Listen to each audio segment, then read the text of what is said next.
السلام علیکم کیپریکونز، میں ہوں حارث اعظمی، پروفیشنل ایسٹرولوجر، آپ کی خدمت میں آپ کے اس ہفتے کے احوال بیان کرنے کے لیے حاضر ہوں، اپنی ڈیوٹی پوری کرتے ہوئے۔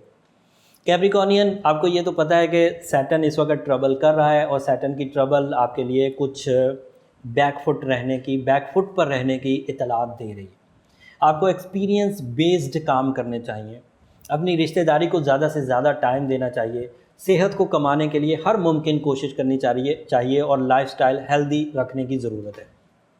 اب ان باتوں کو میں کسی بھی انداز سے بیان کر دوں، باتیں بہرحال یہی ہیں، کیونکہ سیٹرن کا فیز ٹربل تو دے گا۔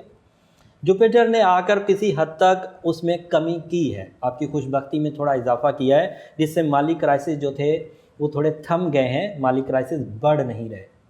آپ کے خود کے اندر بھی وہ جو ایک ناکامی کا خوف تھا، غم تھا، اداسی تھی، آئسولیشن تھی، وہ بھی کافی حد تک تھم جائے گی۔ جوپیٹر آپ کو یہ کافی لمبا اور بڑا ایڈوانٹیج دے گا، ایکول ہے سیٹرن کے۔ سیٹرن جتنی خرابی دیتا ہے جوپیٹر اتنی اچھائی دے دے گا، تو کسی حد تک بیلنس ہو جائے گا۔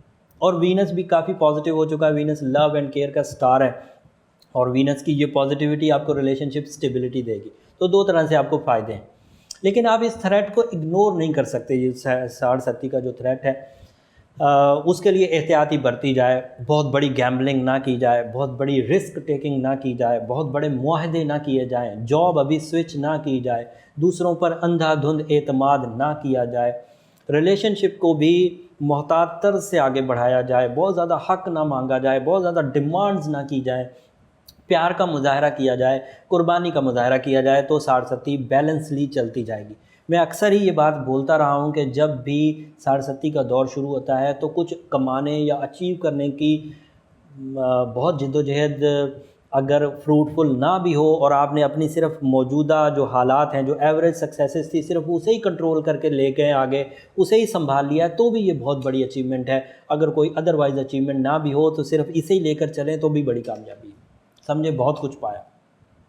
اس وقت بحث اور تکرار سے بچیں، اس وقت لٹیگیشن سے بچیں، اس وقت قرضہ لینے سے بچیں، اس وقت بڑے جو رسک ہیں ان سے ذرا بچیں۔ تو یہ 60-70 کا معاملہ تو ہو گیا، یہ تو ابھی رہے گا تھوڑے عرصے تک۔ ویسے کیپریکونین جلد اس سے باہر نکل جائیں گے، کیونکہ سیٹرن جو ہے وہ کیپریکونین کا ہی رولنگ پلینٹ ہے، تو اسے زیادہ دیر تک ڈیمیج نہیں دے گا۔ جب وہ ایک پازیٹیو پوزیشن ہے فرسٹ ہاؤس کی، جب اس میں آئے گا تو پازیٹیو ہو جائے گا، تو پھر اس وقت 60-70 زیادہ تر ایکیوریس پیپلز پر چلی جائے گی۔ اس وقت بہرحال کیپریکون کو ٹربل دے رہی ہے، انہیں اپنی طرز گفتگو پر بھی احتیاط برتنا ہوگی۔ ان کی سپیچ دوسرے والے بڑے نوٹس کریں گے اور بڑی کرٹیسزم شروع ہو جائے گی، تو تھوڑا محتاط ہی رہیں، بولتے ہوئے بھی احتیاط برتیں، اور اتنی ہی بات کریں جتنی دوسرے ہضم کر جائیں۔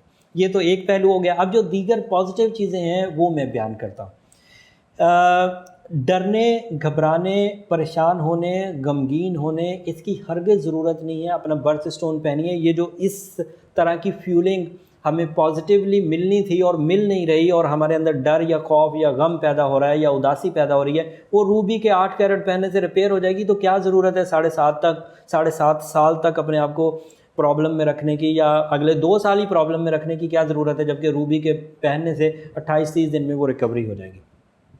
پھر نظم و ضبط کی جو طاقت ہے آپ کے اندر، ڈسپلن کی، وہ غیر معمولی ہے۔ میں قائل ہوں کیپریکونین کا اسٹیٹ لائن پر چلنے کا، نظم و ضبط کے ساتھ چلنے کا، ڈسپلن کے ساتھ چلنے کا، صلاحیتوں کو بھرپور استعمال کرنے کا، یہ ان کی کوالٹی ہے۔ پھر ان کے اندر جادوئی کشش ہے، سامنے والے کو بہت آسانی سے اپنے ساتھ ملا لیتے ہیں۔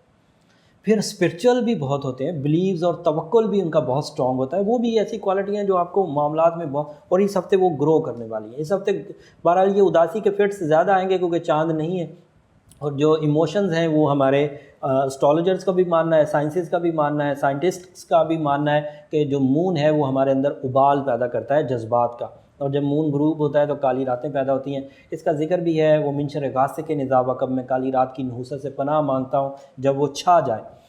اور ان دنوں کالی راتیں، پھر اس ہفتے کے اختتام پر 9 تاریخ کو تقریباً چاند ہو جائے گا، اور پھر وہ بدری راتیں شروع ہو جائیں گی، اور ان راتوں میں پھر آپ کو دوبارہ یہ جو فکر کی انٹینسٹی ہے یہ کم ہو جائے گی۔ مستقل مزاجی، انٹیلیجنس لیول، رومانوی دنیا، یہ بہرحال فرملی میسر ہے، اس میں کوئی قباحت نہیں ہے۔ قباحت صرف صحت میں ہے، ریلیشنز میں ہے، اور